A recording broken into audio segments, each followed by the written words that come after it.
تو اللہ میاں نے کیا فرمایا کہ بھائی اس کا علم اللہ کے سوا کسی کے پاس نہیں.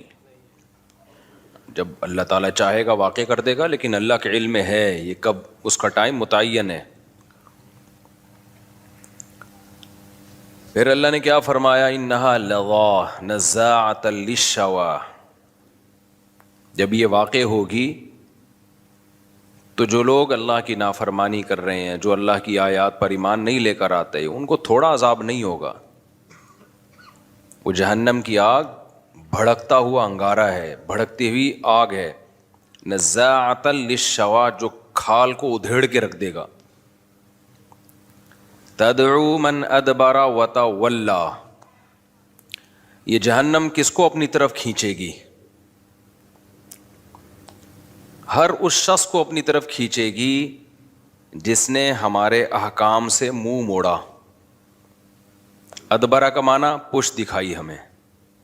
آپ جب کسی کی طرف متوجہ ہوتے ہیں تو اس کی طرف چہرہ کرتے ہیں، جب منہ موڑتے ہیں، اگنور کرتے ہیں تو پشت پھیر لیتے ہیں آپ.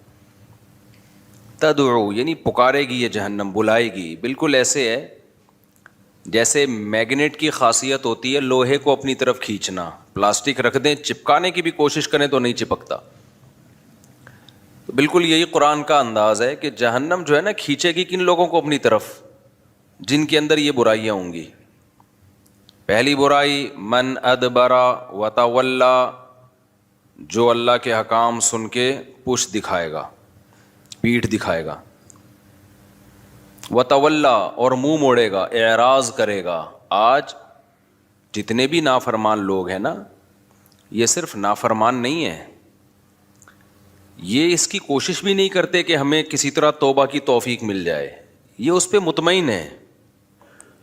آج میں نے کسی کے کمنٹس پڑھے، اس میں لکھا ہوا تھا کہ بھائی پاکستانی لوگ جو ہے نا، بس ان کو زندگی بھر جو ہے وہ کمانے کی فکر ہوتی ہے، پھر 40 سال تک جو ہے پھر وہ بچے ہوتے ہیں ان کے، پھر ان کی بچوں کی فکر ہوتی ہے، پھر 60-70 سال کے بعد آخرت کی فکر میں لگ جاتے ہیں. اسی میں ان کی زندگی برباد ہو رہی ہے. یعنی اس نے آخرت کی فکر کو کتنا ہلکا لے کے بیان کیا ہے کہ پاکستانی قوم جو ہے شروع میں پڑھائی کی فکروں میں ٹائم گزرتا ہے ان کا، پھر شادی بیاہ کی فکروں میں گزرتا ہے، پھر بچوں کی شادیوں کی فکروں میں گزرتا ہے، پھر اس کے بعد یہ اس نے لکھا تھا کہ یعنی صحت کی تو فکر ہوتی نہیں ہے، بس یہ چند مخصوص فکریں ہیں. لہذا عمر جو ہے نا ان کی بڑی چھوٹی ہو گئی ہے، 60-70 سال میں مرا جاتے ہیں، اور گورا 80-80 90 100 سال جی رہا ہے. تو ریٹائرمنٹ کی عمریں بڑھا دی ان لوگوں نے. صحت کا تو ہے ہی نہیں. تو بھائی تو صرف اتنا کہہ دے کہ صحت کی تو فکر ہی نہیں کرتے، پہلے پڑھائی کی فکر میں لگتے ہیں، کمانے کی فکر میں لگتے ہیں، بچے پیدا کرنے کی فکر میں لگتے ہیں، اور پھر جو ہے وہ ریٹائرمنٹ کے بعد گھر میں پڑے پڑے کوئی کام نہیں ہوتا. یہ کہہ دو آپ، یہ آخر میں یہ تڑکا لگانے کی کیا ضرورت ہے کہ بھائی پھر 40-50 سال کے بعد آخرت کی فکر میں لگ جاتے ہیں. اللہ اللہ کوئی حج کر رہا ہوتا ہے نا لوگ ریٹائرمنٹ کے بعد، چلو یار اب حج کر کے آ جاؤ، چلو تھوڑا سا تبلیغ والوں کے ساتھ بیٹھ جاؤ. تو میں نے کہا اس نے یہ جملہ کہا، اس کی نظر میں یہ جملہ بہت ہلکا ہے. آپ کو پتہ ہے اللہ کی نظر میں یہ جملہ بہت بھاری ہے، بہت بھاری جملہ ہے. کیا کہہ دیا تو نے؟ ایک مذاق میں تو نے اس کو کہہ دیا کہ آخرت کی فکر میں لگ جاتے ہیں. یہ سب وہ لوگ ہیں جن بیچاروں کو اپنی پیدائش کا مقصد ہی ان کے پیش نظر نہیں ہے.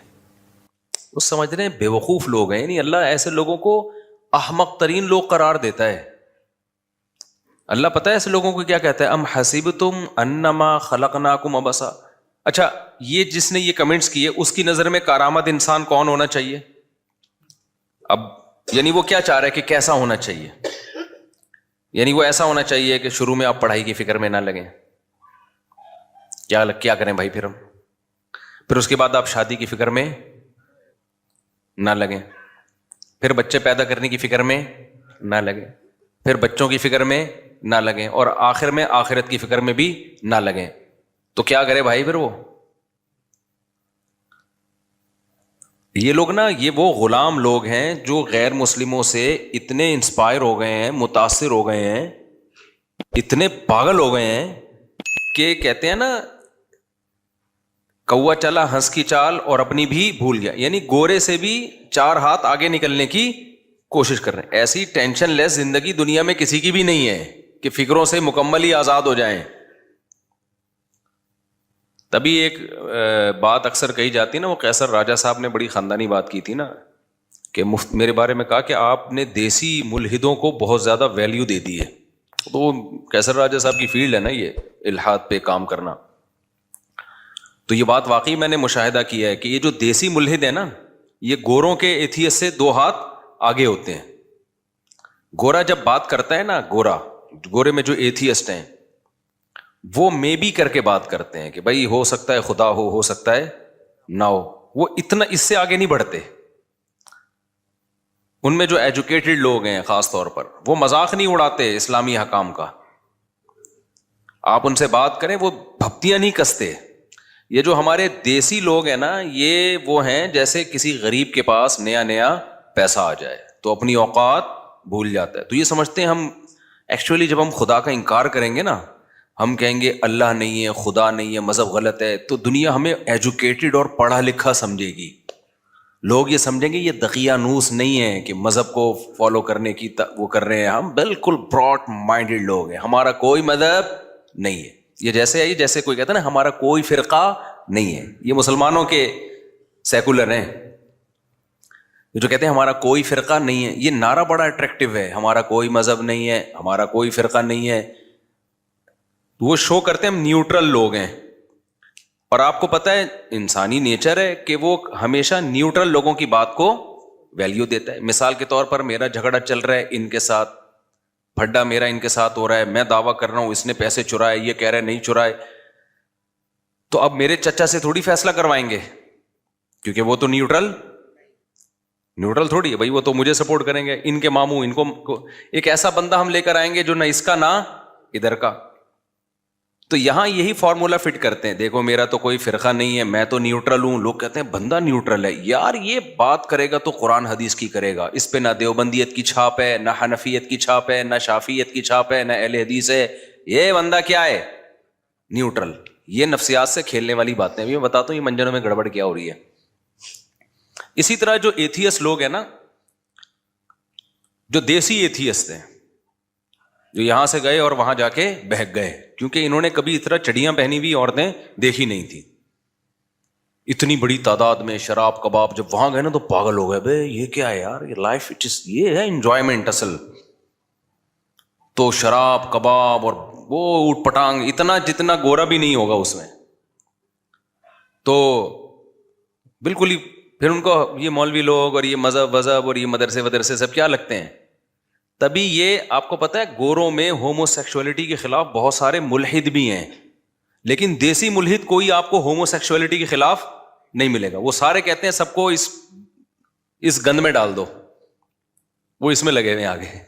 اللہ جو میری معلومات میں ہے، ایسا دعویٰ میں نہیں کرتا، یہ ظاہر ہے پوری دنیا تو ہم نے نہیں دیکھی ہے، لیکن جو ہمیں نظر آ رہا ہے کہ یہ دیسی لوگ جو ہے نا، دیسی جو ایتھیسٹ ہوتے ہیں، یہ ان سے بھی 4 ہاتھ آگے ہیں.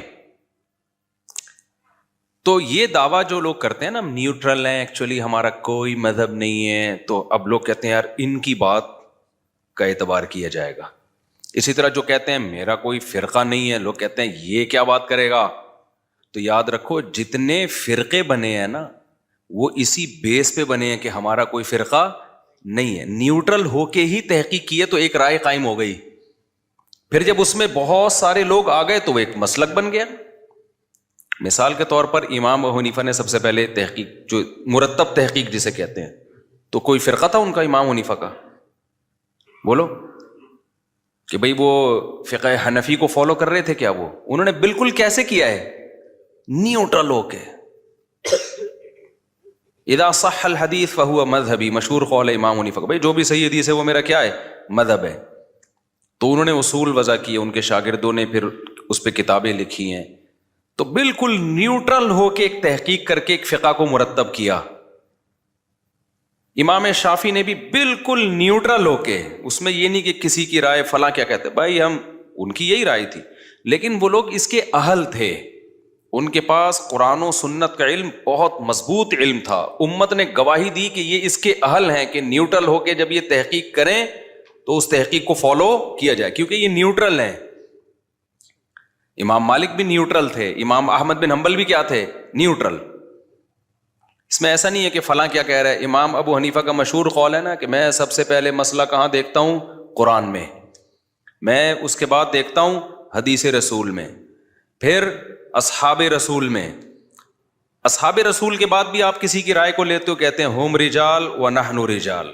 اصحاب رسول کے بعد اگر کسی نے کوئی رائے قائم کی ہے تو بھائی وہ اگر صاحب رائے ہیں تو ہم بھی کیا ہیں, پھر ہم پر نہیں پابند کہ ہم ان کو فالو کریں. تو یہ نیوٹرل ہو کے ہی تو کر رہے ہیں نا. اب آج کل کے جو فرقے آ رہے ہیں نا وہ کہتے ہیں ہم نیوٹرل ہو کے کر رہے ہیں. ہم کہتے ہیں دیکھو یہ بھی نیوٹرل ہو کے انہوں نے تحقیق کی اور ابو حنیفہ نے بھی نیوٹرل ہو کے تحقیق کی.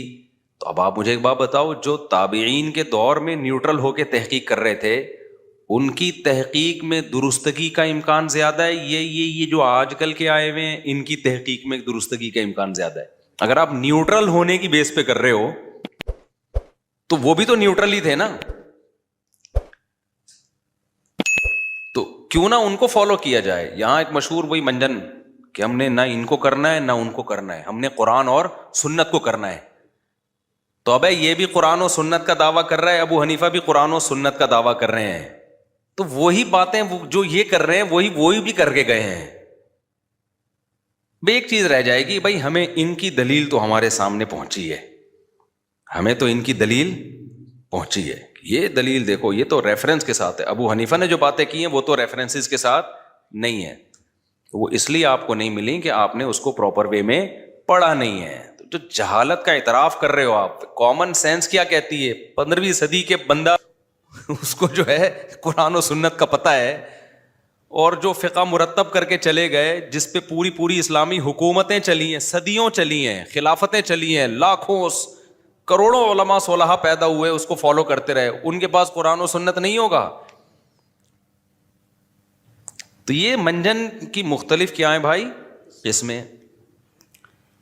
تو ہاں اب سب نے نیوٹرل ہو کے ہی تحقیق کی ہے, امام شافعی نے بھی. اس نیوٹرل ہو کے تحقیق میں بہت سے مسائل میں اتفاق ہو گیا اور کچھ مسائل میں کیا ہو گیا, اختلاف. ہم کہتے ہیں یہ بڑے بڑے علماء نے جب تحقیق کی اور پھر بھی اختلاف باقی جن مسائل میں رہ گیا, اب وہ حل نہیں ہو سکتا. وجہ اس کی یہ کہ کچھ نہ کچھ دونوں طرف دلائل ہیں.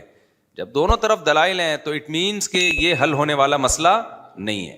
تو کوئی بات نہیں حل ہو رہا, کسی ایک کو فالو کر لو, دوسرے کو برا بلا مت کہو. یہ لوگ جس ٹریک پہ لے کے چل رہے ہیں نا, یہ میرا موضوع نہیں ہے, بس میں اس کو سمیٹ رہا ہوں, آ رہا ہوں دوسری طرف. یہ جس ٹریک پہ لے کے چل رہے ہیں نا, یہ نیوٹرل گیری قیامت تک چلتی رہے گی. مثال کے طور پر انہوں نے کیا کہا کہ ہم تو نیوٹرل ہیں, نہ ہم حنفی ہیں نہ ہم شافعی ہیں, ہم نہ اہل حدیث ہیں, ہم تو نیوٹرل ہیں. لوگوں نے کہا یار, جیسے میرا کہیں بھی بیان جاتا ہے نا تو فوراً ایک کمنٹ آیا ہوتا ہے, بھائی یہ تو حنفی ہیں, اس نے کیا کرنا ہے, فقہ حنفی کو سپورٹ کرنا ہے. حالانکہ ایسا نہیں ہے. ہم جب نیوٹرل ہو کے کوئی مسئلے کی تحقیق سامنے رکھتے ہیں نا دلائل کی دنیا میں, تو اس میں حنفیت کو سائڈ پہ رکھ دیتے ہیں ہم, کیونکہ مجھے پتا ہے میرے بہت سے لسنر ایسے ہیں جو فقہ حنفی کو فالو نہیں کرتے, ان کو تھوڑی میں دلیل میں حنفیت پیش کروں گا. لیکن انہوں نے چھاپ بنا لی ہے. اب میں دلائل قرآن و سنت سے دے رہا ہوتا ہوں, حدیث رسول سے دے رہا ہوتا ہوں, اجماع صحابہ سے دے رہا ہوتا ہوں, تو وہ فوراً یہ کیا کر رہے ہیں, حنفی ہیں. حالانکہ وہ مسئلہ امام شافعی کا بھی ہوتا ہے, وہ امام احمد بن حنبل کا بھی ہوتا ہے, وہی امام بخاری کا بھی ہوتا ہے, وہ امام مالک کا بھی ہوتا ہے, ساری دنیا کا وہی ہوتا ہے. تو یہ پروپیگنڈے کی دنیا ہے. اب نیوٹرل گیری کو آپ سمجھ لیں پہلے. نیوٹرل گیری جو آج کل چل رہی ہے نا کہ ہم تو نیوٹرل ہیں, ہم پہ کسی فرقے کی چھاپ نہیں ہے. ہوتا پتہ ہے کیا ہے, اب لوگ کہتے ہیں کہ بھائی دو مولویوں میں جب پھڈا چل رہا ہے نا, اب ایک سواد کا بھی تھوڑا سا پھڈا شروع ہوا ہے, ضاد اور ضوا ہے کہ ضاد ہے. اس میں بھی لوگوں نے کیا کیا, ایک عالم کا بیان آیا کہ بھئی یہ ضاد ہے, دال کی طرح ہے. میرا پرانا بیان کسی نے چلایا کہ یہ ضا کی مشابہ ہے. اور ایک اور کیا نام ہے ان کا, مفتی عبدالواحد قریشی صاحب ہے نا, ان کا بھی بیان آیا کہ یہ ضا کے مشابہ ہے, ضا کے مشابہ. اب یہ دو علماء کا اختلاف تھا, تو کسی تیسرے نے آ کے کہا کہ میں تو نیوٹرل ہوں بھائی. وہ اس نے اپنی رائے پیش کر دی. یاد رکھو, نیوٹرل آدمی جب اپنی رائے پیش کر دیتا ہے نا تو وہ نیوٹرل رہتا نہیں ہے, وہ خود اس جھگڑے میں کیا ہو گیا؟ ایک فریق بن گیا ہے. سمجھ میں آ رہی ہے بات کہ نہیں آ رہی ہے؟ مذہبی جھگڑا جب بھی ہوگا تو نیوٹرل قرآن و سنت ہیں. وہ جس کو کہہ رہے ہوں کہ یہ ٹھیک ہے وہ تو ٹھیک ہوگا. اب جب عوام سے یہ فیصلہ نہیں ہو پا رہا کہ قرآن و سنت کس کو ٹھیک کہہ رہے ہیں, تو پھر تو اسکالرز ہی فیصلہ کریں گے نا, تو وہ نیوٹرل ہو ہی نہیں سکتے. نہیں آئی میرا خیال ہے بات سمجھ میں؟ مثال کے طور پر آج کسی کے کمنٹس آئے ہوئے تھے سواد دواد اور یہ جو اس طرح کے جھگڑے ہیں نا, کہ کہا کہ فلاں اسکالر ہے وہ اس کا فیصلہ کرے گا. تو مجھے خیال ہوا میں نیچے اس میں لکھ دوں کہ وہ جب 3 کا پھڈا ہو جائے گا تو پھر ہم کہیں گے کہ چوتھا ہوگا جو ان کے تینوں کے درمیان کیا کرے گا, فیصلہ, کیونکہ وہ تو بھی ایک فریق بن گئے نا. یہ بالکل ایسا ہی ہے جیسے ہم یہ کہتے ہیں کہ یہ لوگ کہتے ہیں نا یہ اتنے سارے فرقے آپس میں لڑ رہے ہیں تو اس لیے یہ سب کیا ہیں, غلط ہیں. تو جب آپ نے کہا یہ سب غلط ہیں تو آپ بھی تو لڑ رہے ہیں کہ نہیں لڑ رہے؟ نہیں یہی بات میرا خیال ہے, کیونکہ یہ سب آپس میں ایک دوسرے کو غلط کہہ رہے تھے. آپ نے کہا کہ یہ سب غلط ہیں تو سب غلط ہو کر ایک اور فرقہ وجود میں آ گیا, تو آپ بھی اسی بیس پہ پھر آپ بھی غلط ہو گئے. کیونکہ جب یہ سب آپس میں لڑنے کی وجہ سے غلط ہیں تو پھر آپ بھی تو ان سب سے لڑنے کی وجہ سے آپ تو سب سے بڑے غلط ہو گئے, کہ یہ تو پھر بھی کوئی ایک سے لڑ رہا ہوگا دوسرے کو سپورٹ کر رہا ہوگا. اور اگر سارے آپس میں لڑ رہے ہیں تو آپ بھی تو ان سب سے لڑ رہے ہو اور یہ سب آپ سے بھی لڑ رہے ہیں, تو وہی جنگ جس کی وجہ سے یہ غلط تھے اسی جنگ میں آپ بھی کیا ہو گئے ہو. تو یہ جو منجن بکھ رہا ہے نا کہ سارے فرقوں کو ختم کر کے لڑائی ختم کرنی ہے, یہ منجن ہی غلط ہے. یہ لڑائی قیامت تک ختم نہیں ہو سکتی, کیونکہ ان فرقوں سے ہٹ کر ذرا اوپر جاؤ. یہ تو قرآن و سنت کا سہارا لیتے ہیں نا. بالکل جو منجن آج کل مسلم اسکالرز منجن بیچ رہے ہیں کہ یہ سارے فرقے چونکہ آپس میں لڑ رہے ہیں اور میں نیوٹرل ہوں, اللہ کی قسم یہی منجن ایتھیسٹ اور ملحد لوگ بیچتے ہیں کہ دیکھو سب خدا کو مانتے ہیں. ہندو بھگوان کہتا ہے اس خدا کو, مسلم اللہ کہتے ہیں اور انگریز گاڈ کہتے ہیں. خدا کو ماننے والوں میں کتنے فرقے آپس میں بنے ہوئے ہیں. ایک کہتا ہے اللہ نے 1.25 لاکھ پیغمبر بھیجے, دوسرا کہتا ہے کوئی پیغمبر نہیں بھیجا. ایک کہتا ہے کہ جی اتنے بھگوان ہیں, ایک کہتا ہے اتنے بھگوان ہیں. تو خدا کو ماننے والے لوگوں میں اتنے فرقے ہیں, یہ کسی ایک بات پہ جمع کیوں نہیں ہوتے؟ تو جب تک یہ کسی ایک بات پہ جمع نہیں ہوتے یہ سارے کیا ہیں, غلط ہے. تو یہ ایتھیس لوگ وہی نعرہ لگاتے ہیں جو مسلم اسکالرز مسلمانوں کو تانا دے کے اپنے آپ کو صحیح قرار دینے کی کوشش کرتے ہیں. ایک ملحد کی تقریر میں نے خود سنی ہے, میں نام نہیں لوں گا. اس نے کہا دیکھو یہ ہندوؤں اور مسلمانوں کے اختلاف, حالانکہ سب خدا کو مانتے ہیں, کہتے ہیں کریٹر ہے. انہوں نے کہا جو توحید پرست ہیں, ان میں جو توحید کے دعوے دار ہیں, پرست ہوں یا نہ ہو دعوے دار ہیں, ان کے خود آپس میں جنگیں دیکھ لو, کتنی جنگیں ہوئی ہیں عیسائیوں کی. دیکھو ایتھیس عیسائیت کا بھی دشمن ہے, یہودیت کا بھی دشمن ہے اور مسلمانوں کا بھی دشمن ہے, ایسا ہی ہے نا. تو کہتا ہے دیکھو یہ سب تو ایک اللہ کو مانتے ہیں اور اسی اللہ کو مانتے ہیں جس نے پیغمبروں کو نبی بنا کے بھیجا. یہ سب ابراہیم کو, موسیٰ علیہ السلام اور یوسف, یہ سب کو یہودی عیسائی مسلمان مانتے ہیں. دیکھو آپس میں ایک دوسرے کو سب غلط قرار دیتے ہیں, ٹھیک ہے نا. مسلمان کہتے ہیں عیسائی جہنم میں جائیں گے, عیسائی کہتے ہیں مسلمان جہنم میں جائیں گے, یہودی کہتے ہیں تم دونوں جہنم میں جاؤ گے. اور مسلمان اور عیسائی مل کے یہودی کو کہتے ہیں تم کہاں جاؤ گے, جہنم میں جاؤ گے. تو ایتھیس لوگ آئے, دیکھا ان کے کلپ, جو آج کل کے اسکالر جو نیوٹرل کہتے ہیں نا ہمارا کوئی فرقہ نہیں, وہ دکھاتے, وہ دیکھو دیوبندی نے بریلوی کے خلاف فتویٰ دیا, اہل حدیث نے دیوبندی کے خلاف فتویٰ دیا, پھر دیوبندی نے اہل حدیث کے خلاف فتویٰ دیا, پھر دونوں نے مل کے دیوبندی کے خلاف فتویٰ دیا. بالکل وہی لطیفہ مجھے یاد آتا ہے کہ ایک آدمی کے پہلے سے بچے تھے, اس کی شادی ہو گئی خاتون سے جس کے پہلے سے بچے تھے, اب دونوں کے بھی بچے ہو گئے ہیں بھائی.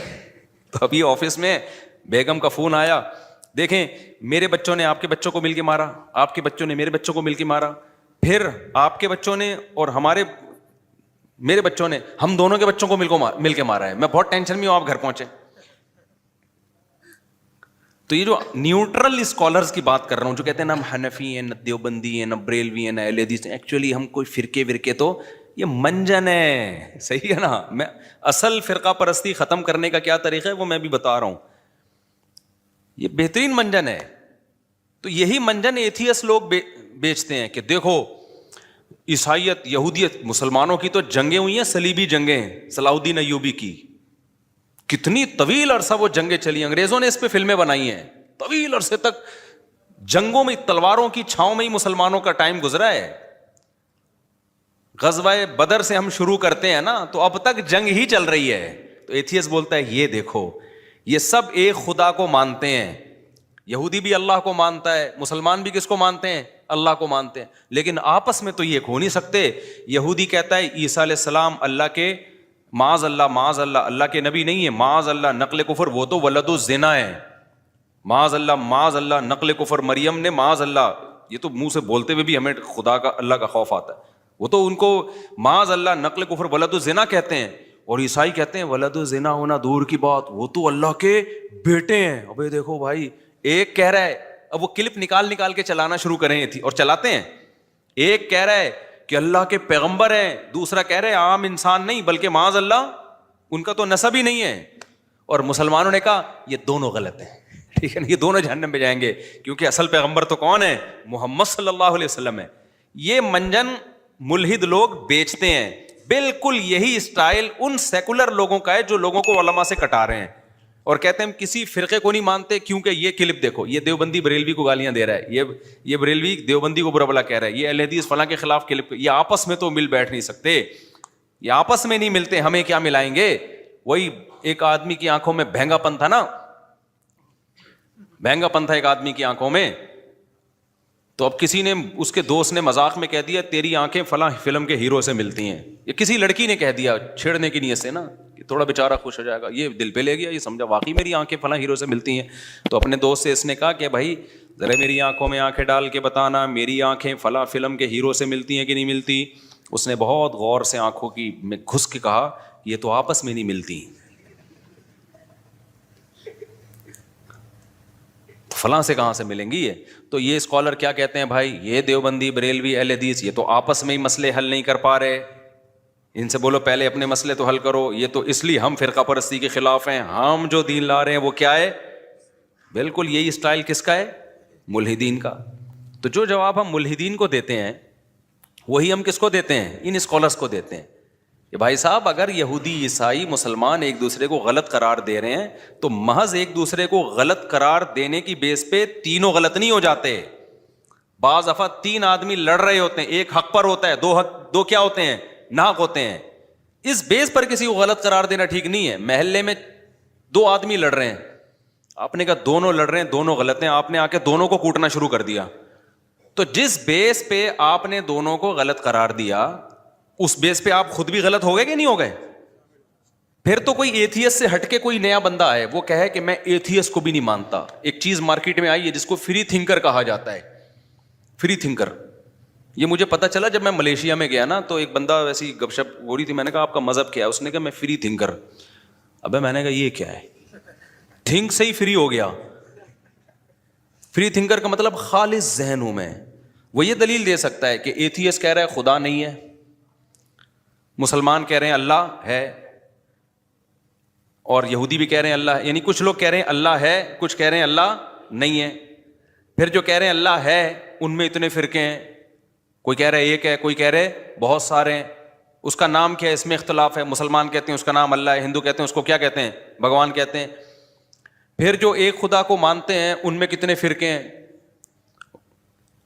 ایک کہتے ہیں عیسیٰ علیہ السلام اللہ کے بیٹے ہیں, عام پیغمبروں سے بھی بہت اونچے ہیں, وہ تو اللہ کے بیٹے ہیں. ایک کہہ رہے کہ وہ تو معاذ اللہ نقل کفر, وہ تو ولد الزنا ہے, نقل کفر کفر نباشت. اور مسلمان کہہ رہے ہیں بھائی کہ عیسیٰ اللہ کے نبی ہیں, لیکن محمد صلی اللہ علیہ وسلم وہ بھی اللہ کے نبی ہیں. تو وہ فری تھنکر کیا. اور دوسرا کہہ رہے خدا سرے سے ہے ہی نہیں. تو اس نے کہا یہ سارے غلط ہیں. صحیح کیا ہے بھائی؟ صحیح میں ہوں, صحیح میں ہوں. کیوں صحیح ہو؟ کیونکہ یہ سارے کیا ہیں. ابے تو تیرا بھی تو کوئی نظریہ ہوگا نا.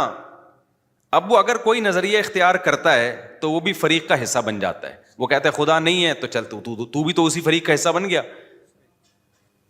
وہ کہتا ہے خدا ہے تو بھائی ہے تو کس تفصیل کے ساتھ ہے؟ ایک ہے یا بہت سارے ہیں؟ ایک ہے تو آسمانی کتابوں کا ماننے والا ہے. پھر تو کہ پھر جو ہے عیسیٰ اللہ کے بیٹے ہیں یا نہیں ہے, تو بھی تو اسی جنگ میں آ گیا نا بھائی. تو وہ اس کے جواب میں کہتا ہے میرا کوئی کانسیپٹ ہی نہیں ہے, میں فری تھنکر ہوں. یہ مطلب ہے میرا کوئی فرقہ نہیں ہے. جب کہتا ہے نا کوئی میرا کوئی فرقہ نہیں ہے تو اس کا مطلب میں فری تھنکر, وہ جو جس کا اینڈ وہاں ہوا تھا نا, تو بھی یہی ہے. تو یہ مارکیٹ میں منجن کیا ہو رہا ہے. تو بھائی آپ نہ فرقوں کو ختم کر سکتے ہو, کوشش کرو ختم کرنے کی. کوشش کیسے کرو؟ آپ اس میں تحقیق کرو ان میں صحیح کون سا ہے, جو صحیح ہے اس کو سپورٹ کرو, اس صحیح میں اگر کچھ غلطیاں ہیں تو ان کی اصلاح کی کوشش کرو, یہ طریقہ ہے. اور چھوڑ دو جو صحیح نہیں ہوتا اس کو اپنے حال پہ چھوڑ دو, وہ آپ کے ذمے نہیں ہے, نہ قیامت میں آپ سے سوال ہوگا. ہمارے نبی صلی اللہ علیہ وسلم کو اللہ نے بھیجا, فرقوں کو ختم کرنا تو بات کی بات ہے, سب سے پہلے تو دنیا کے مختلف مذاہب کا مسئلہ تو فرقوں سے بھی اوپر کی چیز ہے نا. ارے ایک آدمی دیوبندی بریلوی اہل حدیث بن جاتا ہے, یہ زیادہ برا ہے, یہ وہ ہندو ہو جاتا ہے, یہ زیادہ برا ہے. ہندو ہو کے تو وہ مانتا ہی نہیں قرآن کو. تو فرقوں کے ختم کرنے سے بڑا ٹاسک جو ہمارے پاس ہے وہ تو مختلف مذاہب کو ختم کرنا ہے, کیونکہ ہمارا یہ دعویٰ ہے کہ اسلام ہی نجات کا واحد ذریعہ ہے. لیکن کیا کر پائے ہم لوگ اب تک؟ اب کوئی ایتھیسٹ کہے کہ تم لوگ آپس میں اختلاف ختم نہیں کر پا رہے, تمہارے تو اتنی جنگیں, تمہاری تو, ہم کہیں گے نہیں کر پا رہے بھائی, ہمارے بس میں نہیں ہے, ہم حق بیان کر دیتے ہیں بھائی یہ ٹھیک ہے, جس نے ماننا ہے مانے, نہیں مانا تو ہمارے پاس وہ ڈنڈا ہے نہیں چلانے کے لیے. اور اسلام نے ہمیں اجازت بھی نہیں دی ہے کہ ڈنڈا چلا کے لوگوں کو مسلمان کرو, بلکہ اسلام نے کیا کہہ دیا, لا اکراہ فی الدین, دین میں کوئی زبردستی نہیں ہے, قد تبین الرشد من الغی, اللہ کہتے ہیں میں نے حق اور باطل کو واضح کر دیا ہے. تو جب زبردستی نہیں ہے تو کوئی بات نہیں. وَلِذَٰلِكَ خَلَقَهُمْ, اللہ پتہ کیا جواب دیتا ہے کہ تم فرقوں سے ٹینشن میں ہو, فرقوں سے بڑا مسئلہ کیا ہے؟ مذہب. جو مذہبی لوگوں کے چینج ہیں, فرقے کم از کم اللہ رسول کو مان تو رہے ہیں نا, تشریحات میں ڈنڈی مار رہے ہیں, گڑبڑ کر رہے ہیں, کچھ ڈنڈی نہیں مار رہے, کچھ ڈنڈی مار رہے ہیں. اس سے بڑی گمراہی تو یہ کہ اللہ ہی کے منکر ہیں بہت سے لوگ, اس سے بڑی گمراہی تو یہ کہ بہت سے لوگ تو اللہ کے ساتھ غیروں کو شریک کر رہے ہیں.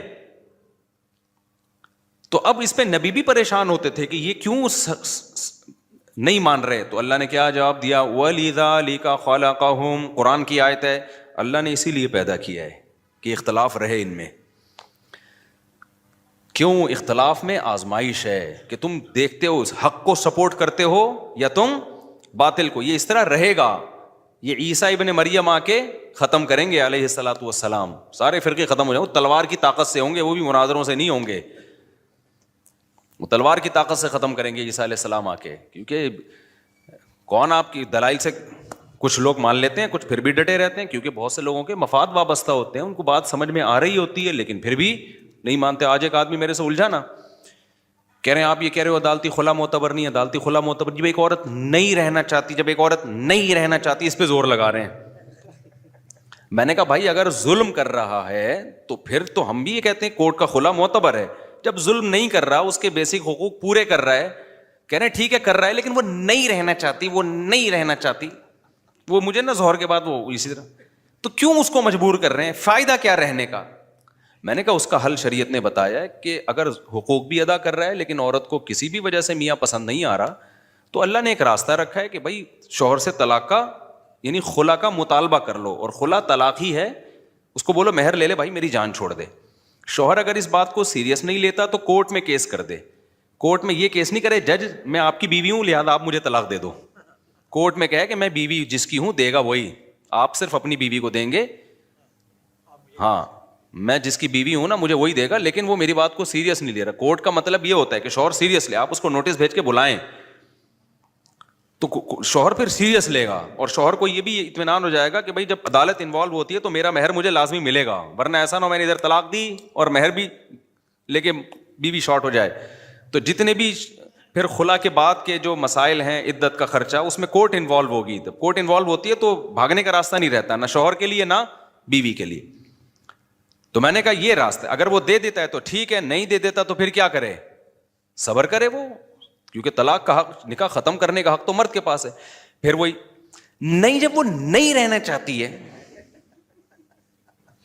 یہی اسٹائل تھا ان کا. نہیں مفتی صاحب آپ آج ہی کی بات ہے ظہر کے بعد, جب وہ نہیں رہنا چاہتی ہے, میں نے کہا میرے بھائی چھوڑ دے اسلام کو. پھر میں نے کہا میں آپ عقل سے ثابت کرنے میرے پر تھوپ رہے ہو ایک مسئلہ. یہ پتہ ہے کیا ایک لاجک پیش کرتے ہیں, ایک عورت نہیں رہنا چاہتی تو کیوں اسلام اس کو مجبور کر رہا ہے رہنے پر؟ اسلام کہہ رہا ہے یہ آپشن آپ کے پاس نہیں ہے کہ جب وہ بیسک حقوق ادا کر رہا ہے تو بھاگنے کا آپشن آپ کے پاس نہیں ہے، آپ کے پاس نہیں ہے یہ رائٹ. جب وہ بہت دفعہ سمجھا دیا نا ان کو دلائل سے نہیں آ رہا کہ نہیں رہنا چاہتی تو اس میں فائدہ کیا ہے. میں نے کہا بھائی پھر ٹھیک ہے، آپ کی اگر 6-7 بچے ہیں نا، مجھے پتا تھا ان کے 6-7. میں نے کہا آپ کی بیگم بول رہی ٹاٹا میں جا رہی ہوں، اب آپ میرے پاس آؤ گے بھائی میں ساری زندگی پہ بیوقوف ہوں میں اس کو اس کا 10 سال سے نان نفقہ اٹھا رہا ہوں. دیکھو دلہن سے عشق جیسی محبت تو 1 مہینے کے بعد ختم ہو جاتی ہے، اس کے بعد تو ذمہ داری کے چکر میں پال رہا ہوتا ہے آدمی. اب جو تمہیں دلہن سے پہلی رات میں لگاؤ تھا، کیا وہ اب بھی ہے؟ کوئی نہیں دیکھ رہا تمہیں. 20-30 سال 10 سال کے بعد تھوڑی ہوتا ہے وہ لگاؤ. محبت دوسرے اسٹائل میں ہوتی ہے. میرے بچوں کی ماں ہے، میرے ساتھ اس نے اتنا ٹائم گزارا، اس لحاظ سے تو ہوگی. وہ جذبات تھوڑی ہوتے ہیں. پہلی رات میں تو جو ہے نا، یا شروع کی راتوں میں تو دوست برے لگ رہے ہوتے ہیں، گٹر کے ڈھکن جن پہ ساری زندگی گزار دی وہ برے لگ رہے ہوتے ہیں. لیکن کیا یہ جذبات بعد میں رہتے ہیں؟ اس کے بعد ذمہ داریاں سمجھ کے، یار وائف ہے میری، جو ہے نا میرے والد کی بہو ہے، میرے بھائیوں کی بھابھی ہے، اور جو ہے کیا نام ہے، ایک میں چھوڑ دوں گا، بدنام ہو جاؤں گا سوسائٹی میں، عزت کا، اور اس کی بھی زندگی برباد ہوگی. تو 10 سال 15 سال اس نے کیا کیے؟ گھر بسانے کے لیے قربانی دی ہے. اگر اس کو پتا ہوتا 15 سال کے بعد یہ نکل جائے گی تو کہتا ابھی نکل جا بھائی، میں پاگل ہوں، میں 10 بچے پیدا کر کے، یہ 6 بچے پیدا کر کے تجھے نکالوں گا یہاں سے. اب آپ اس 6 بچوں کے بعد اس کو آپشن بول رہے ہو کہ وہ جب نہیں رہنا چاہتی، وہ جب نہیں، وہ ان کا اسٹائل ہی یہی تھا.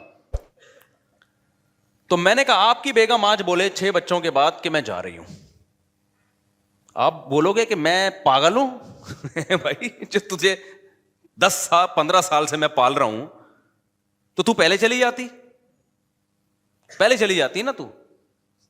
تو میں نے کہا ٹھیک ہے، آپ اپنی بیگم کو یہ مسئلہ بتائیں کہ بیگم کوئی بھی پسند آ جائے نا تمہیں تو تمہارے پاس یہ آپشن ہے، تو تم چلی جانا. اور جب میں تمہیں روکوں گا تو تم کہنا جب میں نہیں رہنا چاہتی تو مجھے کیوں روک رہے؟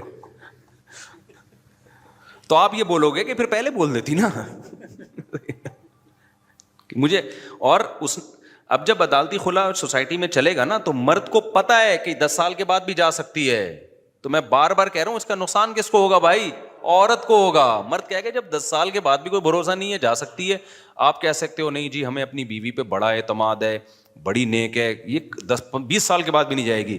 دنیا میں ایسا اعتماد کہ 20 سال کے بعد کا بھی آپ کو پتا ہو کہ کیا ہونے والا ہے، یہ کسی کے بارے میں بھی نہیں. یہ گارنٹی صرف پیغمبر کی ہو سکتی ہے. یہ تو نہ شوہر کی ایسی ہو سکتی ہے نہ بیوی کی ہو سکتی ہے. آج جو اچھا ہے کل برا ہو سکتا. تبھی تو حدیث میں آتا ہے، تبھی ہم یقینی جنتی کسی کو کہہ سکتے ہیں، نہ جہنمی کہہ سکتے ہیں نہ جنتی. وجہ کیا ہے کہ آج نیک ہے کل برا ہو جائے، آج برا ہے کل کیا ہو جائے، توبہ کر کے اچھا ہو جائے. تو یہ بیوی کے بارے میں کیسے کہہ سکتے ہو کہ آج ٹھیک ہے تو کبھی بھی خراب نہیں ہو سکتی؟ یہ کیسے کہہ سکتے ہو؟ تو اس کا نقصان کیا ہوگا؟ مرد کہے گا جب یہ جس دن یہ نہیں رہنا چاہے گی تو کیا ہوگی، یہ اس کو چھوڑنا پڑے گا. تو میں نے کہا بھائی میں اسلام آپ کے سامنے بتاؤں گا، آپ کو اسلام سمجھ میں نہیں، چھوڑ دو آپ اسلام. پھر وہی اسکالرز آ جاتے ہیں آج کل جو مشکات کی اتنی حدیثیں پھینکتے رہو بیٹھ کے. کوئی حدیث نہیں ہے مشکات کی جس میں آ رہا ہے کہ جب کوئی نہیں رہنا چاہتی تو وہ کیا ہوگا، وہ چلی جائے گی. ایسی کوئی حدیث نہیں ہے مشکات کی، جج کوئی اختیار ہی نہیں ہے. تو خیر ہم کہاں جا رہے تھے؟ تو میں نے کہا بھائی جو فری تھنکر ہے نا، اب وہ کیا کہتا ہے کہ دیکھو یہ اس سے لڑ رہے ہیں، وہ اس سے لڑ رہے ہیں، یہ فلانے سے لڑ رہا ہے، یہ ڈمکانے سے لڑ رہا ہے. تو اب آپ نے کیا کیا؟ آپ نے کہا کہ چونکہ ملحدین کے اپنے پھڈے چل رہے ہیں، جو خدا کے منکر ہیں ان کے خدا والوں سے، اور خدا جو مانتے ہیں ان کے آپس میں، تو اب میں نیوٹرل ہوں گا. میں ان میں سے کسی کو بھی ٹھیک نہیں سمجھتا. اب نیوٹرل ہو کے تو کیا کرے گا؟ سارے عقیدے تو ختم ہو گئے نا. جو خدا کو ماننے والے بھی ختم، خدا کا انکار کرنے والے بھی. پھر جو خدا کو مانتے ہیں ان میں توحید پرست بھی اور مشرک بھی. پھر جو توحید پرست کا دعویٰ کرتے ہیں، سچی مچی میں توحید پرست ہیں بھی یا نہیں ہیں وہ بھی. پھر پیغمبروں کو ماننے والے نہ ماننے والے سارے ختم ہو گئے. اب تو کیا کرے گا؟ ہم تو کہیں گے انہی میں سے جو صحیح لگتا ہے اس کو فالو کر. جو کہتا ہے یہ چونکہ آپس میں لڑ رہے ہیں لہذا میں ان میں سے کسی کو بھی ٹھیک بولو نہیں مانتا. اب کیا عقیدے تو سارے ختم ہو گئے ہیں بھائی مارکیٹ میں. تو ایک نیا اس نے فرقہ بنایا کہ فری تھنکر. فری تھنکر کا مطلب نہ میں یہ مانتا ہوں کہ اللہ ہے، نہ میں یہ مانتا ہوں کہ اللہ نہیں. یعنی یہ بھی ایک کانسیپٹ ہے. دماغ کو خالی رکھ کے زندگی گزارو. حالانکہ یہ سب سے برا کانسیپٹ ہے. یہ یوں سمجھو کہ بارش سے بھاگا اور پرنالے کے نیچے آ کے کھڑا ہو گیا. آپ کو ایک بندہ آ کے کہہ رہے یہ تمہارا باپ ہے. کچھ آپ جنگل میں کہیں گم ہو گئے تھے, اب کوئی صاحب آ کے کہہ رہے ہیں یہ آپ کے والد صاحب ہیں یا یہ آپ کی والدہ ہیں, تو آپ کیا کر رہے ہو؟ اب تحقیق نہیں کر رہے کہ والدہ ہیں یا نہیں ہے. یا تو آپ تحقیق کر کے ثابت کر دو بھائی یہ میری ماں نہیں ہے, یہ کیا ہے, میری ماں نہیں ہے. کوئی نہ کوئی دلیل کے تانے بانے آپ ملا دو, مناظرے شروع ہو جائیں گے, آپ کے ڈی این اے کی رپورٹیں آنا شروع ہو جائیں گی, لیکن آپ کا ایک کانسیپٹ ہوگا. تو کچھ لوگ آپ کا ساتھ بولو دے دیں گے, کچھ جو آپ کے دلائل سے متفق ہوں گے.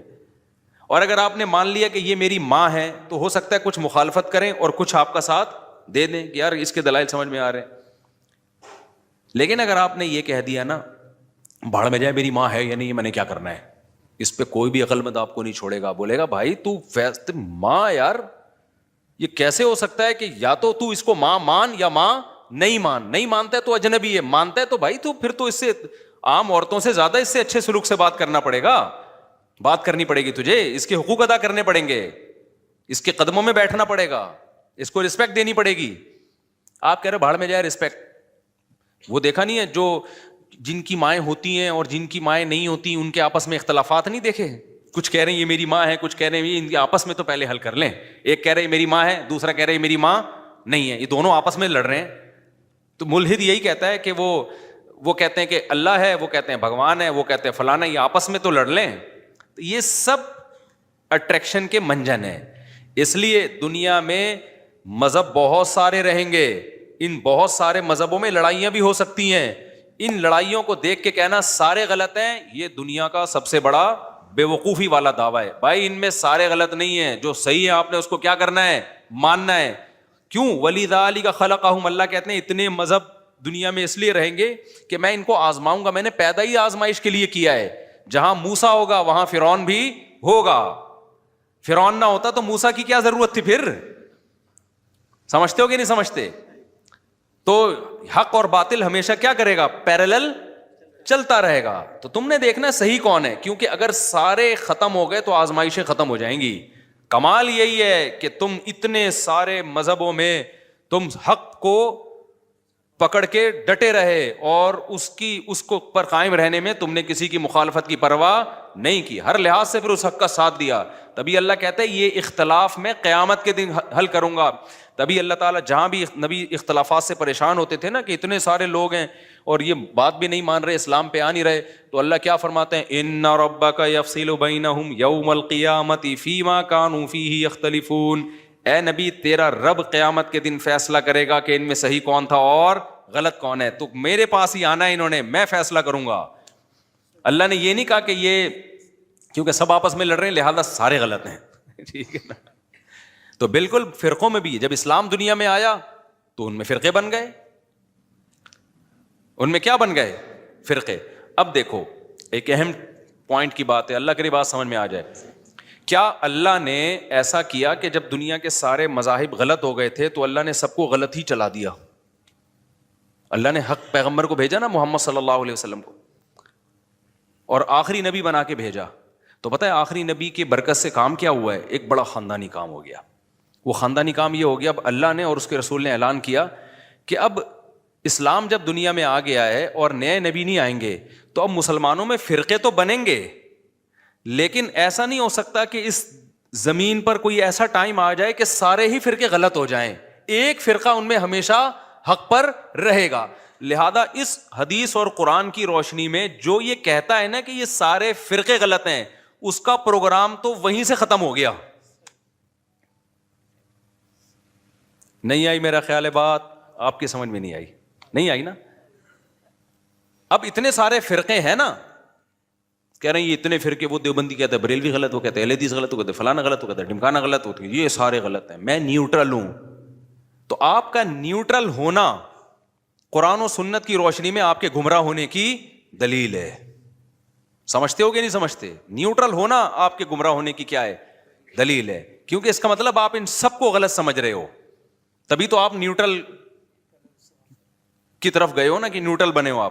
آپ کو ہونا یہ چاہیے تھا ان میں جو صحیح ہے اس کو سپورٹ کرو, اور جو غلط ہیں ان کو کیا کرو, حق کے کا ساتھ دے کے باطل کو کیا کرو, اس کی حوصلہ شکنی کرو, اس کا حصہ بن جاؤ اس جنگ کا. ہم تلوار سے جنگ کی بات نہیں کر رہے, ہم زبان سے جنگ کی بات کر رہے ہیں. جیسے دو آدمیوں کی بحث ہو رہی ہے, آپ نے کہا سالے دونوں غلط ہے کیونکہ دونوں بحث کر رہے ہیں. نا نا نا نا نا نا نا, اگر حق ان دونوں میں منحصر ہے, یا تو یہ ہو سکتا ہے کہ دونوں واقعی غلط ہوں, لیکن اگر آپ کو دلیل سے ثابت ہو گیا کہ یہ 6 آدمی آپس میں بحث کر رہے ہیں, یہ 6 غلط نہیں ہو سکتے, ان میں ایک صحیح ہے باقی 5 کیا ہیں, غلط ہیں, تو پھر ان کی بحث اور مناظرے اور فتوے بازی کی بیس پہ آپ نے یہ کہنا کہ یہ سارے غلط ہیں, یہ غلط ہوگا. کیونکہ ہمیں بتا دیا کہ ان 6 جو بحث کر رہے ہیں دلیل سے پتہ چل گیا ان میں ایک ٹھیک ہے, تو اب آپ نے اس بحث سے جان نہیں چھڑانی ہے, جو صحیح ہے اس کا حصہ بن کے آپ نے بھی اس بحث میں ان کے ساتھ شریک ہو جانا ہے. بھائی جان جس چیز کی سمجھ میں آ رہی ہے ادھر ہاتھ کھڑا کریں. مجھے لگ رہا ہے یہ ٹیکنیکل باتیں ہو رہی ہیں جو اوپر سے گزر رہی ہیں, سب کی سمجھ میں آ رہا ہے الحمدللہ. بعض دفعہ آسان بات ہوتی ہے, میں ویسے ہی سوال کھڑا کر دیتا ہوں اس میں. تو اب میں آپ کو بتاتا ہوں, بات ادھر چلی گئی ہے تو اس کو کمپلیٹ کریں میرے بھائی. اور ایک بات آپ کو بتاؤں یار, تم ابھی چھوڑو پھر میں وہی الفاظ استعمال کروں گا نا. دیکھو علم علماء دیوبند کے پاس ہے, آپ کو صحیح بات بتاؤں میں, علم علماء دیوبند کے پاس ہے. علم میں ایک ہوتی ہے کوانٹٹی, ایک ہوتی ہے عمق. میں نیوٹرل ہو کے یہ بات کر رہا ہوں. آپ کہہ سکتے ہو کہ آپ تو دیوبندیت کی چھاپ آپ پہ لگی ہوئی ہے, لیکن میں نے کیا بتایا کہ جب آپ فریق مخالف سے خطاب کرتے ہیں نا تو پھر نیوٹرل ہونا پڑتا ہے. جیسے میں اگر عیسائیت سے بات کروں گا تو میں قرآن کے دلائل تھوڑی دوں گا ان کو, کیونکہ ہم تو اسلام کو مانتے ہی نہیں, تو میں قرآن سے ہٹ کے پہلے قرآن کے برحق ہونے کی دلیل دوں گا. وہاں مجھے نیوٹرل ہونا پڑے گا. تو میرے عقائد وہی ہیں جو علماء دیوبند کے عقائد ہیں. کیوں ہیں وہ میں بھی بتاتا ہوں. لیکن جب میں اہل حدیث سے بحث کروں گا, جب میں کسی بریلوی مکتبہ فکر سے بحث کروں گا, تو پھر میں تھوڑی دیوبندیت کا حوالہ دوں گا کہ حضرت مولوی تھانوی نے یہ لکھا تو پھر میں اس سے اوپر جاؤں گا. میں کس کی بات کروں گا؟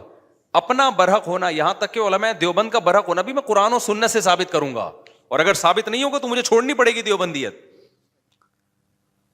تو میرا مقصد تو صرف یہ ہے کہ یہ جو لیبل لگنے کی وجہ سے لوگوں نے کہا ہے نا کہ یہ اتنے سارے فرقے ہیں, لہذا یہ لیبل غلط لگایا جا رہا ہے. یہ صرف کیا ہے, ایک منجن بیچا جا رہا ہے, ایک اچھا عنوان لگا کے, اور کچھ بھی نہیں ہے.